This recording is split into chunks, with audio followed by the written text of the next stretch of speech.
Welcome to Plant Medicine Transmissions with Javier Regueiro.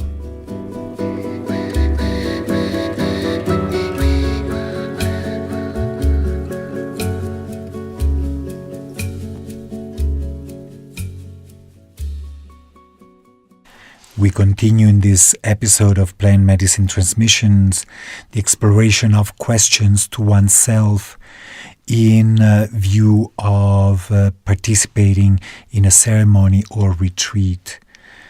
This is actually the last question to oneself, and it is, do I feel that such community is still the best place for me to engage in this process, or is it time for me to find another one? This question speaks about staying in the present. It's about seeing whether in the present moment our choices, past choices, are still valid and positive.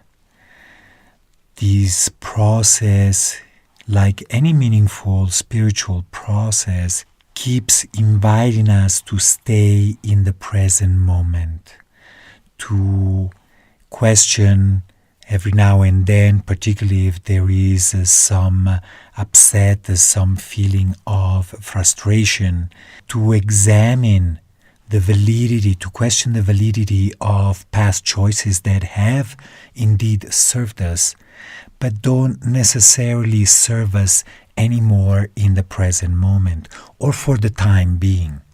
In this regard, we should also be honest with ourselves. Oftentimes, the healing spiritual process brings up patterns, brings up issues that are easy for us to project onto others. And the examination of those projections is most important, which is why, leaving a certain plant medicine circle or a teacher just because we are not feeling comfortable or some major issues has arisen is not really the best of approaches as far as I'm concerned. It is important to know that wherever we go, there we are. So those issues that have resurfaced in this or that setting will probably resurface eventually, no matter where we go and no matter in whose company we find ourselves. But there are indeed cases, situations where the circle that has been of support to us just does not feel that supportive or that beneficial to us.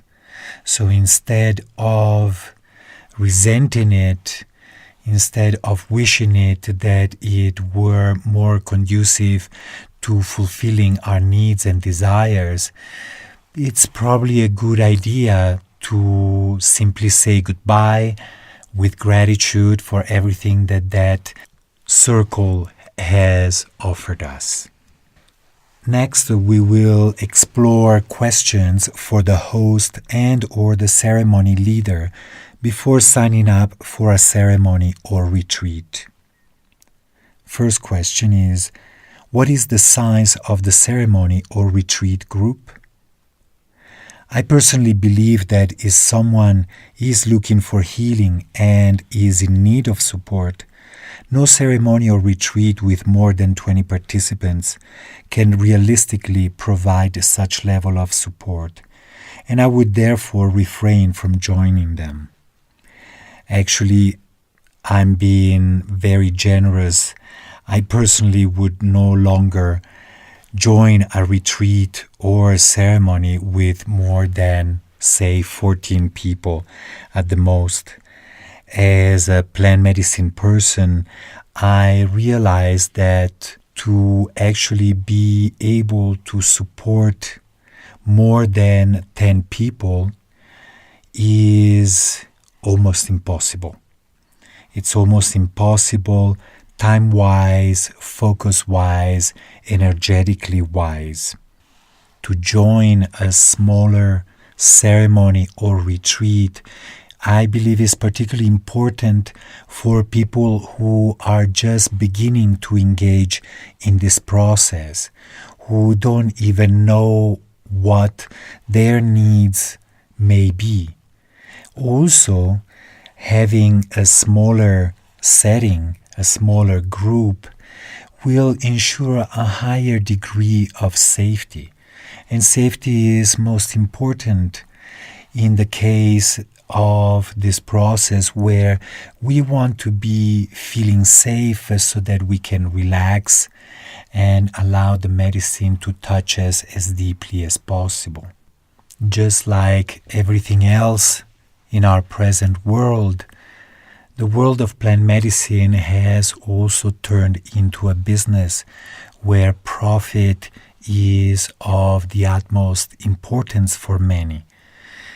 But there are alternatives, and it is up to us to choose what seems to be the best environment, the best group size that we feel we need at any given moment.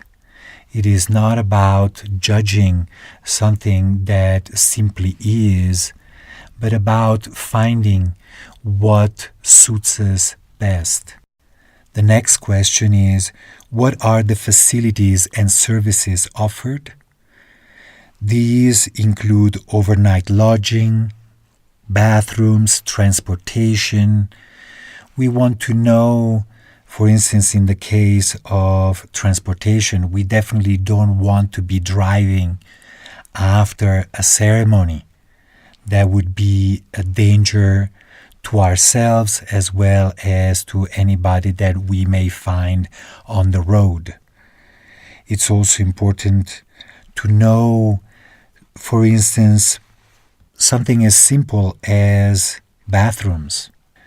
This is a cleansing process. Bathrooms are very important. And so we may want to ask these things, and this will give us an indication of how carefully prepared the space is, how much attention is put in a solid container, even on very simple practical things such as bathrooms. The next question is, what is the monetary or energetic exchange required? Now, spiritual and plant medicine circles are notoriously muddy when it comes to dealing with money, when it comes to exchange. We don't want to fall into that trap of being vague about it, of leaving it to afterwards. I think it's important before we sign up for anything to be very clear of if there is any exchange required, exactly what that exchange is expected to be. If the host or ceremony leader is being vague about it, I would actually look elsewhere, because that vagueness often ends up after the ceremony into a source of resentment on the part of the host or the ceremony leader. So be not afraid to ask and to get a clear answer. And then at that point, you can decide whether to sign up for it or not. The next question, or rather series of questions, are: who are the people leading and assisting the ceremonies? How long have they been offering ceremonies? What has been their training? What tradition did they apprentice in and for how long? And what tradition are they following now? Do they have a teacher they have learned from and who has given them the permission to lead public ceremonies with this or other medicines? Asking these questions is very important as far as I'm concerned. For instance, if I go to a hospital, I want to be treated by a doctor and not by his assistants or medical students. Therefore, it's important to ask what kind of level of expertise, of experience, what their training may have been, what tradition. Oftentimes we find ourselves participating in ceremonies or retreats that the ceremony leader is in alignment with a certain spiritual tradition that does not resonate with us in the least. So asking these questions can avoid a waste of time, a missed opportunity. Now, this is very important. I personally ask these questions because I feel that this gives me a better idea of set and setting. Now, you may choose whichever way, whichever kind of tradition or lack thereof to engage in this process. I personally found the most beneficial has been to be working with people with a certain experience, with a certain lineage, a tradition that they've been working from. Personally, in my own work, I dare to give plant medicines to people only because of the solid container that the tradition I am aligned provides that strong support, energetic, physical and non-physical. So this is where I come from. It's important to know that there is no set school of what is right and what is wrong in this process.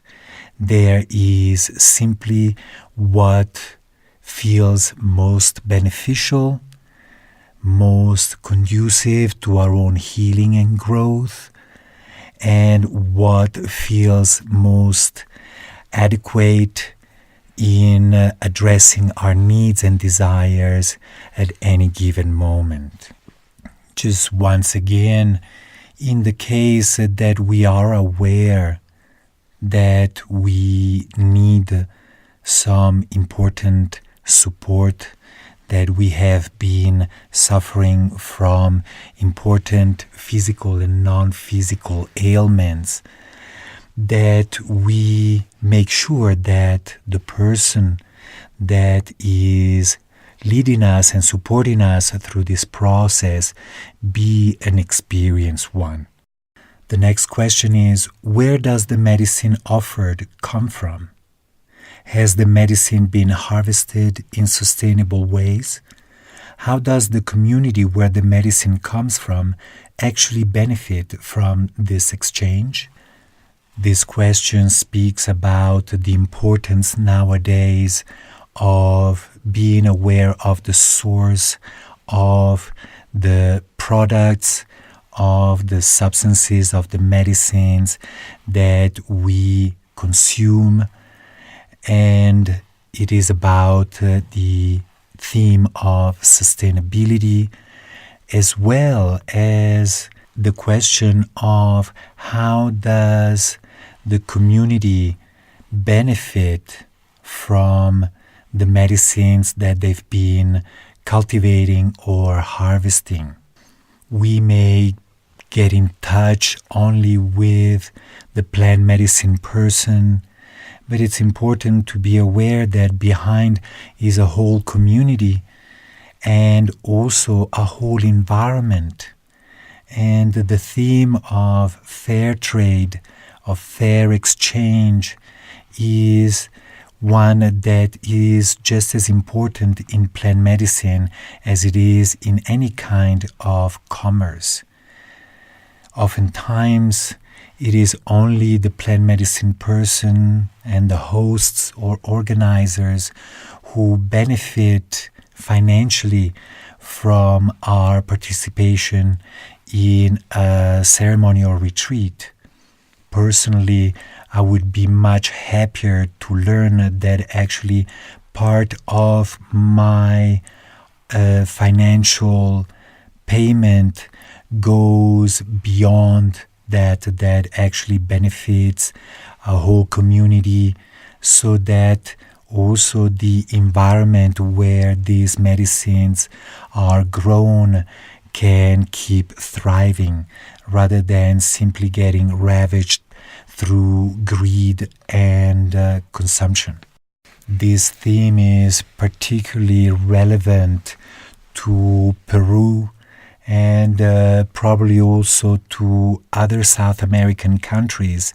I can speak of Peru, where I live, and where people are still under this spell of the conquest and feel that foreigners only come to this country to pillage it, to steal from it, oftentimes leaving the natives in the same level of poverty.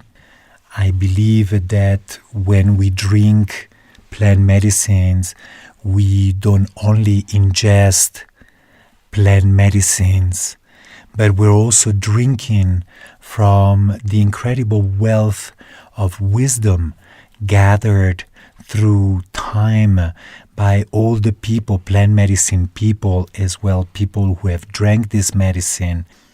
Therefore, the riches of these medicines also come from the humans who have engaged with it.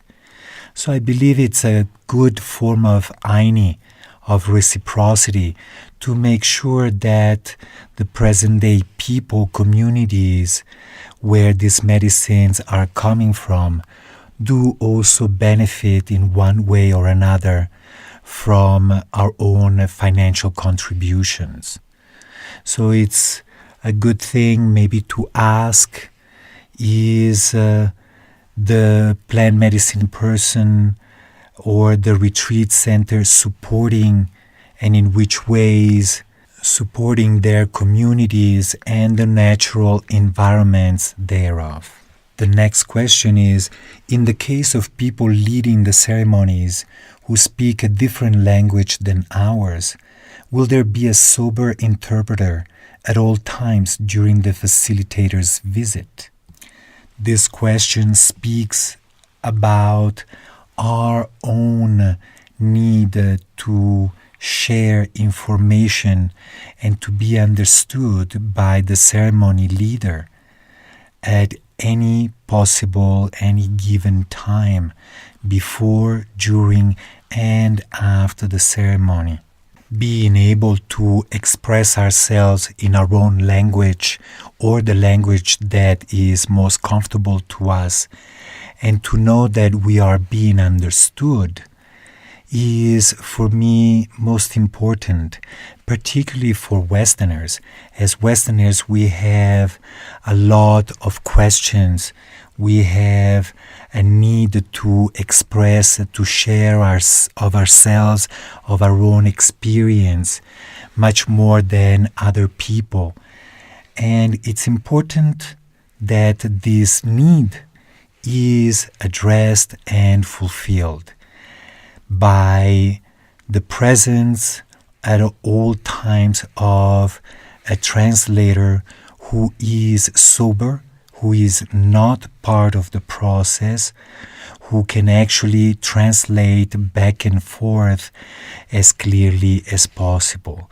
This will avoid confusions, this will avoid misunderstandings, and will lead to a positive experience where we can also feel that we are not only being seen, but we're also being heard, and that our questions and concerns can be answered at any given times. Blessings.